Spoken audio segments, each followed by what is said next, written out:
Hello dolls, welcome back to my channel. So today I'm feeling a little festive, and so I wanted to talk about Christmas music. Not only do I want to talk about Christmas music, but I also want to talk about pop music and how both have intersected, as well as some of the recent releases we've gotten as a result of that. For decades now, Christmas music has been infused with several contemporary genres, from jazz to country to Motown to hip-hop. Pop music is no different. Over the past few decades, it's been especially common for modern Christmas songs to be pop-influenced. This can either mean a pop-style rendition of a classic carol or a wholly new holiday-inspired pop song. A popular and classic example is Wham's 1984 song, Last Christmas. In addition, several pop artists covered Christmas classics, for example, Madonna's 1987 cover of Santa Baby. And though pop music had been around for decades by that point, the 1990s saw an explosion in pop-influenced Christmas music. This, of course, can be attributed to one of the most popular Christmas albums and Christmas songs in history. On October 28, 1994, Mariah Carey released her fourth studio album, Merry Christmas. The album is composed of covers as well as some of Mariah's own original music. On Merry Christmas, Mariah leans into a more gospel and soul sound, which initially made many critics skeptical as they believed Mariah was best suited for pop. When her then-husband Tommy Mottola suggested a Christmas album, Mariah was opposed. She felt Christmas albums at the time were for older artists whose careers were ending, while hers was just getting started. At the time, it actually wasn't as common for artists to release Christmas albums while they were at the top of their game. Regardless, Mottola did insist on a Christmas album from Mariah, and he didn't just want her to record a bunch of covers either, he also wanted her to write and record some of her own original Christmas songs. His reasoning behind this was that if she had a successful Christmas song, it would be guaranteed royalties every single year. Mariah said about the album, "I'm a very festive person and I love the holidays. I've sung Christmas songs since I was a little girl. I used to go Christmas caroling. When it came to the album, we had to have a nice balance between standard Christian hymns and fun songs. It was definitely a priority for me to write at least a few new songs, but for the most part, people really want to hear the standards at Christmas time, no matter how good a new song is." Mariah worked with Walter Afanasieff, who she'd worked with on two of her previous albums, Music Box and Emotions. Afanasieff said about the album, "Back then, you didn't have a lot of artists with Christmas albums. It wasn't a known science at all back then, and there was nobody who did new, big Christmas songs, so we were going to release it as kind of an everyday, hey, we're putting out a Christmas album, no big deal." Mariah wanted to ensure that album sounded like Christmas, which for her was a mix of soul, gospel, and more up-tempo songs. Songs like Jesus, Oh What a Wonderful Child, Jesus Born on This Day, and Miss You Most at Christmas Time were slower, with the latter being one of the slower ballads Mariah often sang. Jesus, Oh What a Wonderful Child has a more traditional gospel sound. Merry Christmas also covered the Christmas classics Christmas Baby Please Come Home, Silent Night, Oh Holy Night, and Joy to the World. Several remixes of Joy to the World were released, which helped increase the song's popularity. The most popular song on the album is, of course, All I Want for Christmas Is You, and despite the song being nearly 30 years old, it still manages to enter the Billboard Hot 100 every single year. The song is the album's lead single, and it's an original song written by Mariah and Afanasieff. Astonishingly, they wrote and composed it in just 15 minutes. Afanasieff said he was initially confused by the direction Mariah wanted to take with the song, though she remained adamant about her vision. All I Want for Christmas Is You opens with Mariah singing nearly an a cappella, followed swiftly by sparkling sleigh bells, chimes, and percussion. Carey said about the song, "It's very traditional, old-fashioned Christmas. It's very retro, kind of 60s. And while every inch of the song sounds like Christmas, R&B and dance pop influences make it sound like a modern Christmas song. All I Want for Christmas Is You became an instant classic. This is especially difficult to achieve in a genre like Christmas music, where some of the classics are decades and centuries old. For comparison, Silent Night was composed in 1818, Oh Holy Night was composed in 1843, and Joy to the World was composed all the way back in 1719. Even a more modern classic like I Saw Mommy Kissing Santa Claus was released back in the 1950s. All I Want for Christmas Is You was met with universal acclaim. The New Yorker called it one of the few worthy additions to the holiday canon. Many critics have said, and rightfully so, that it's a song that can be enjoyed year-round. In their review of the song, The Atlantic said, "Carey's masterpiece is an incredible feat of philosophical subterfuge. Christmas is a time of material and affection-based excess, yet the song is narrowly focused on just one thing, getting to be with a specific person." It rejects the idea of love in general in favor of love in particular, simultaneously defying and defining pop music conventions. With infinitely more economy of expression and undoubtedly catchier lyrics, All I Want for Christmas Is You is sort of a Hegelian dialectic of Christmas desire, taking the conflicting notions of abundance and specificity and packaging them neatly into an earworm for the generations. While I do feel like most of that review was word salad, there really are some solid points in there about how it wasn't just a successful song because it was a Christmas song released by a popular artist, but because it followed some of the pop conventions and even expanded on them at the time. What really works about All I Want for Christmas Is You is that Mariah doesn't specify the type of love she's talking about, so it's pretty universal in that it can encompass romantic love or platonic love. All I Want for Christmas Is You has set several records. It's the highest charting Christmas song by a solo artist on the Hot 100. It's also the song that's taken the longest to reach number 1 on the Hot 100. All I Want for Christmas Is You first went number 1 back in 2019, 25 years after its release, marking Mariah's first number 1 in over a decade. The song likely would have achieved number 1 sooner if not for rules Billboard had in place prior that prevented it from charting. Mariah's song was the first Christmas song to go number 1 since the Chipmunk song, which was released back in 1958. All I Want for Christmas Is You also holds the record for being the most streamed Spotify track in 24 hours by a female artist with 10.8 million streams. As of 2021, it's the first and only holiday single to be certified diamond by the RIAA. It's also the 12th best-selling single of all time. In response to her achievement, Mariah said, "The continued love for my song never ceases to amaze me and fill my heart with a multitude of emotions. It blows my mind that All I Want for Christmas Is You has endured different eras of the music industry. And endure it has, as the song has managed to enter the Billboard chart every year since its release. It's estimated the song has generated over $80 million in royalties." Several reviews at the time called Merry Christmas Mariah's best album to date, and others have come to consider it as one of the best Christmas albums of all time. Though it only sold 45,000 copies in its first week, by the end of the year, which was just 2 months later, the album had sold nearly 2 million copies. At the time I'm recording, All I Want for Christmas Is You is currently number 1 in Spotify's Top 50 global chart and is number 5 on the Hot 100. Merry Christmas and especially All I Want for Christmas Is You have become holiday staples, earning Mariah the nickname the Queen of Christmas. She actually re-recorded All I Want for Christmas Is You for her 2010 Christmas album, Merry Christmas to You, which included 6 more original songs. From 2014 to 2019, Mariah had a holiday residency called All I Want for Christmas Is You, a night of joy and festivity. Funny enough, Mariah hasn't always embraced the title as Queen of Christmas. Back in 2017, she said about it, "It's not that I'm not thrilled, I just don't think I deserve it. I'm just a person who likes Christmas, okay? Who happened to write some songs." She told People magazine that she didn't accept the title because it felt like too much. Over the years, that's very obviously changed as we've seen Mariah make several posts about her well-deserved status as a Christmas icon. Just a few weeks ago, she lost her battle to trademark the Queen of Christmas. Despite this effort, it doesn't seem to be a title Mariah thinks is exclusive to herself, as she's also called Dolly Parton the Queen of Christmas. Mariah Carey effectively transformed the Christmas album to something that doesn't just come when a pop artist's career is waning, but something that can be expected at any point in their career, even when they're at their prime or when they're just getting started. After Merry Christmas was released, several different pop stars either released their own Christmas albums or their own Christmas singles. Examples of such artists include NSYNC, Jessica Simpson, Christina Aguilera, and Britney Spears, all of whom released a Christmas song or album while still in their prime. And while it's not pop, it is worth it to mention that Death Row actually released their first and only Christmas album back in 1996. NSYNC released their second studio album, Home for Christmas, back in 1998 after their successful debut album. Though the album was initially met with rather negative reviews, it went double platinum less than a year after its release. Ironically, it's considered to be one of the only NSYNC albums that lets Chris, Joey, and Lance shine vocally. Christina's album, My Kind of Christmas, was released back in 2000 while she was touring for her first 2 albums. My Kind of Christmas consisted of both covers and original songs and had pop, blues, R&B, and gospel influences.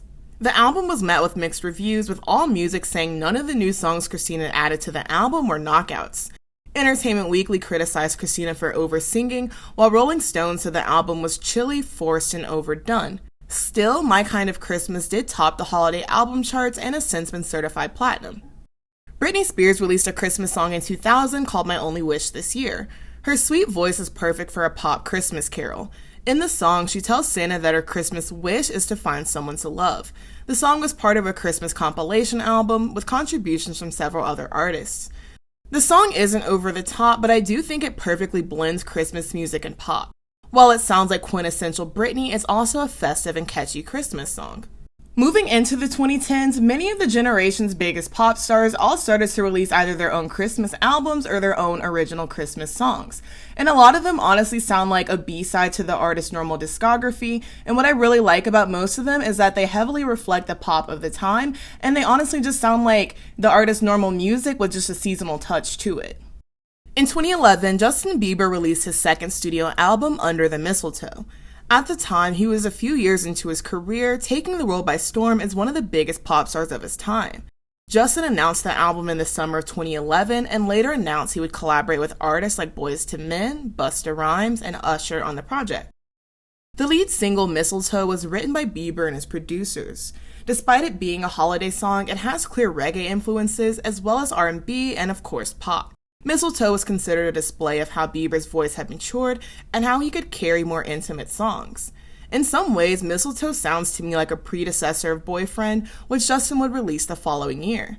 Both are intimate songs and steer away from the upbeat electronic pop characteristic of much of Justin's discography at the time. Mistletoe has actually set the record for the highest charting debut for a Christmas song, debuting at number 11 on the Hot 100. Probably the most iconic part of Under the Mistletoe is the track All I Want for Christmas Is You, super festive. Bieber joins Mariah Carey on another re-recording of her Christmas classic, and though he's no Mariah, he does manage to hold his own. I think more than anything, the collaboration speaks to how popular All I Want for Christmas Is You still was, though at the time the song was 17 years old. Ironically, it came out the same year that Justin Bieber was born. Under the Mistletoe was considered a solid pop album in its own right. Billboard actually compared the album to NSYNC's Home for Christmas, implying it was a much stronger and cohesive effort. Though Justin created some of his own Christmas pop hits, he, like others, did include covers on the album. His cover of the Jackson 5 Santa Claus is Coming to Town interpolates two of their other classics, I Want You Back and ABC. Under the Mistletoe debuted at number 1, making it the first holiday album by a male artist to debut at that spot. Another pop star who's made a name for herself in the holiday category is Ariana Grande. In 2014, she released the single Santa Tell Me, which she co-wrote. In the song, Ariana begs Santa to tell her if her lover's in it for the long haul before she fully gives herself away to him. The single was her follow-up to her EP Christmas Kisses, which she released the previous holiday season. Santa Tell Me is an R&B song with all the chimes, sleigh bells, and trappings of Christmas pop, supported by Ari's airy vocals. Ida later called the song a cute, harmless stocking stuffer that ticks all the necessary boxes in that there's classic instrumentation, a hummable chorus, and lyrics that reflect a mixture of the festive season with the possibility of heartbreak at the holidays. Negative comparisons were drawn between Santa Tell Me and All I Want for Christmas Is You. Several reviews called the song a failed attempt at creating a Christmas classic of Mariah's caliber. And while I agree that Santa Tell Me isn't as good as All I Want for Christmas Is You, I do have to acknowledge that the song has become somewhat of a Gen Z Christmas classic. And Billboard has actually ranked Santa Tell Me as one of the 13 best Christmas songs of all time. The following year in 2015, Ariana dropped another holiday EP called Chrsitmas and Chill. I've talked about this EP before, but now it's finally the right season to bring it up. Chrsitmas and Chill blends wintry vocals, sleigh bells, and trap beats to make some hip-hop inspired Christmas carols. Rolling Stone described Chrsitmas and Chill's content as romantic Christmas ballads over trap beats. Like the title implies, the songs have a cozy yet romantic vibe. It's mostly R&B infused with Christmas music and hip-hop, making it come off as a fresh take on the genre. What It This Christmas and December are the standouts for me. That Merry Christmas Here I Am Boy hook is suggestive, creative, and holiday-themed all in one, and it sounds like something Ariana would sing on any of her other songs. Unlike most other pop stars' Christmas albums, Chrsitmas and Chill is absent of any covers. Each song is an original and perfectly reflects the trapified pop of 2015 with a holiday spin, of course. The reviews of the EP were mostly positive and praised the production, Ariana's vocals, and her somewhat sexier spin on Christmas music. Ariana has called Chrsitmas and Chill her favorite body of work, and personally, I think it's my favorite Christmas project from this generation's pop artists. Though she's not primarily a pop girl, I did think it would be disrespectful to exclude my country queen, Kacey Musgraves, from this video. Also, she's a perfect example of someone who capitalized on Christmas in a high point of their career, arguably more so than a lot of the other artists that I'll mention in this video. In 2016, Kacey Musgraves released her third studio album, A Very Kacey Christmas, and although the album is mostly covers, Kacey did include 4 original Christmas songs on the album. She said about the album, "I really wanted to create a whimsical throwback holiday record, one that evokes feelings of nostalgia and simpler times. I think that the fine musicians and brains that were part of this project have helped me create a body of music that can be added to people's classic collections." A Very Kacey Christmas captures Christmas through the ages, from the childish giddiness of opening presents to the sad realization that you and your loved ones are aging with each holiday season. The album is collaborations with artists including Willie Nelson and Leon Bridges. To support the album, Kacey embarked on the Very Kacey Christmas tour and performed songs on morning and late night shows alike. A Very Kacey Christmas was met with universal acclaim, with Metacritic rating at an 84 out of 100. Pitchfork noted that though the album came early in Kacey's career, it was as strong an effort as her previous works, and praised her for capturing the kitschy nostalgia of a Southern 60s Christmas. In 2019, Kacey hosted the holiday special, The Kacey Musgraves Christmas Show. The special aired on Amazon Prime and features Kacey getting ready for a Christmas party, as well as performing songs from A Very Kacey Christmas. There's several special guest appearances from stars like Lana Del Rey, Camila Cabello, James Corden, Kendall Jenner, and Dan Levy. The Christmas special is shot like a variety show with small skits, monologues, and performances.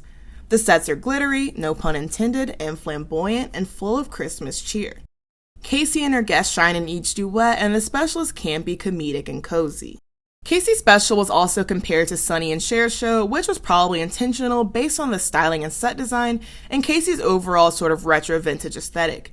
At the end of the special, she was joined by the Rockettes. In 2017, Sia released her own holiday pop album, Every Day is Christmas. Like Chrsitmas and Chill, Every Day is Christmas is composed fully of original songs. Sia said the album took her and her co-writer just 2 weeks to write because her excitement made it easy. Most of the songs on the album capture the whimsy and sentimentality of Christmas, but I do genuinely feel like some of the songs on the album sound like forced filler, and Sia likely would have benefited from swapping some of them for her covers of Christmas carols, which I'm sure some of them, if she covered, would have been fantastic. Like, imagine a Sia cover of Carol of the Bells. Tell me that wouldn't be great. Or I feel like if she wanted the album to be all original Christmas songs, she probably could have benefited from going down the route that Ariana Grande took and just turning the album into an EP and making it shorter. Metacritic rated Every Day is Christmas a 59 out of 100. Pitchfork said it was inconsistent and underwritten, and it was like opening a GIF when someone forgot to remove the tags. Sia, however, said about her album, "I thought we had a bit of shortage of good Christmas music. There's obviously the classics and stuff, but anything new, I wasn't vibing that much on it." And while I understand she has every right to not like a lot of the current Christmas music, I personally feel like her contemporaries have put forth some pretty strong efforts, and I do like them more than Sia's, and so do most critics for whatever that's worth. The best and most popular song on Every Day is Christmas is undoubtedly Snowman. It's a cute holiday love song in which Sia promises her lovers will stick by his side. In the song, she refers to herself and her lover as snowmen, likening the hardships of their relationship to snow melting under the sun. Snowman has become a popular addition to the Christmas pop library and is no stranger to being covered on social media sites like TikTok. In 2019, Taylor Swift graced us with another Christmas song, Christmas Tree Farm. Back in 2007, she released the Taylor Swift Holiday Collection, a country pop EP composed of covers and 2 of her own original Christmas songs. Taylor wrote Christmas Tree Farm herself and released it just days later. She actually wrote it while she was on holiday vacation, rather than writing and recording the song over the summer or during the fall like most artists do with their Christmas music. She was actually inspired by the Christmas Tree Farm she grew up on for the song. Christmas Tree Farm feels like being a child again. It feels like eating a bunch of candy canes and being inside of a snow globe. The song is up-tempo pop, and Variety said thanks to its orchestral production, the song was full of Christmas glee. The music video is composed of home video footage from Taylor's childhood. The videos show her celebrating the holidays with her family, perfectly supporting a song about her love for the holidays as she grew up. Last year, Taylor recorded and released an old-timey version of Christmas Tree Farm. About the reimagining, she said, "This new version is amazing because it feels like that more sort of laid-back Christmas feel of doing all of your shopping and relaxing by a fire. It's definitely a little bit more of that old school Christmas song feel. The old-timey version of Christmas Tree Farm has a more jazzy show tune vibe to it, and Taylor recorded it with a 70-piece orchestra. You can almost imagine Taylor wearing like a sparkly dress and draping herself over a piano to sing to it in some lounge or on a Broadway stage. Another great example of an artist releasing holiday music at the height of their career is Lil Nas X. In 2020, he released Holiday, a hip-hop and pop-influenced Christmas track. The lyrics are noticeably less Christmassy in subject matter than most other holiday songs. In the song, Lil Nas speaks of his recent chart success and promises listeners he's here to stay.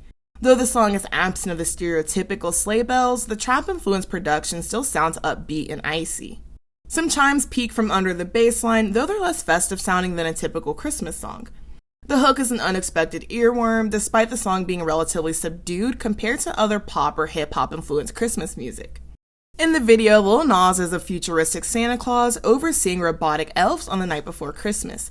He also plays several toys come to life in a workshop that looks like something out of a sci-fi movie. The video teaser features the OG time traveler Marty McFly, aka Michael J. Fox. That same year, Tinashe surprised fans with the release of Comfort and Joy, her own Christmas EP. Though she's been a solo artist for years at this point, in 2020, Tinashe was just on her second year of being an independent artist and having full creative control of her work. Comfort and Joy consists of 7 covers of Christmas classics like Oh Holy Night, God Rest Ye Merry Gentlemen, and Nat King Cole's The Christmas Song. Though they're all covers, the production makes them sound like completely different songs. Even more originally upbeat songs like Last Christmas take on a more somber tone thanks to the change in melody and the dark atmospheric production. The production on the EP reminds me a lot of Tinashe's 2016 album Night Ride. My personal favorite is God Rest Ye Merry Gentlemen, not because I'm a fan of the original, but because I'm blown away by how easily Tinashe has made the song sound like one of her own originals. Her arrangement of the nearly 400-year-old Christmas carol involves a jumping bass line, synthesizers, and whispery, wintry background vocals. The song actually reminds me of her song X, which is on her most recent album, 333. The bow on top is her self-harmonies and her ad-libs like I've got my name on the naughty list.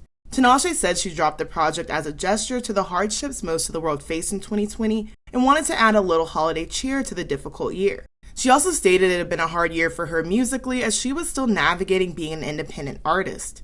Still, she of course acknowledged her career was better off in her own hands and she was much happier to have artistic freedom. Just days ago, Ariana Grande and Kelly Clarkson combined their powerhouse vocals for a live recording of Santa Can't You Hear Me. The two have sung together several times, including on the studio version of the song, which was released last year. Santa Can't You Hear Me was initially included on Kelly's album When Christmas Comes Around. On the album, Kelly gives her rendition of classics like Last Christmas, Santa Baby, and Jingle Bell Rock. Her versions are pretty faithful to the originals, but are played up with more instruments and, of course, Kelly's powerful vocals and range. Reviews praised the album, but said that while the original songs were good, they weren't quite Mariah level. When Christmas Comes Around is actually Kelly's second Christmas album. Her first, Wrapped in Red, was released in 2013. The songs were pop, jazz, and country influenced and were a combination of covers and originals. Clarkson actually said that she listened to Mariah's album, Merry Christmas, for inspiration. All I Want for Christmas Is You is still treated as the standard for Christmas pop songs. 3 decades after its release, the quality of artists' original Christmas songs is often still judged in relation to Mariah's. While I don't think any of the songs that have come out after All I Want for Christmas Is You are better, it is still nice to have some pop Christmas songs, and a lot of them have made their way into my regular holiday rotation. It's great to have music from artists whose music I already listen to, and music that reflects the current pop of the time, but is still able to get me a little bit more into the holiday spirit. So that is it for me today, dolls. Down in the comments, be sure to let me know your favorite Christmas pop songs or your favorite Christmas pop albums, because I do feel like most pop artists today at least have a Christmas song out there. Another one that I really do like is Victoria Monet's Christmas album, but I didn't feel the need to really expand on it in the actual video because it is just covers from Jaguar, but they just have a more Christmassy orchestral arrangement behind them. Also, I know some of you guys are going to ask me my favorite K-pop Christmas song. Even though I am a stay, I do not like Christmas Evil, the little Felix Never Bad. That part is so cringy to me. I think my favorite K-pop Christmas song is Heart Shaker. Even though people don't treat that as a Christmas song, it is. It literally came out on one of Twice's Christmas EPs. But anyways, thank you dolls so much for watching. Be sure to like, comment, and subscribe so that you can stick around for more. Also, you can click the link in the description or the join button on my channel if you'd like to become a channel member.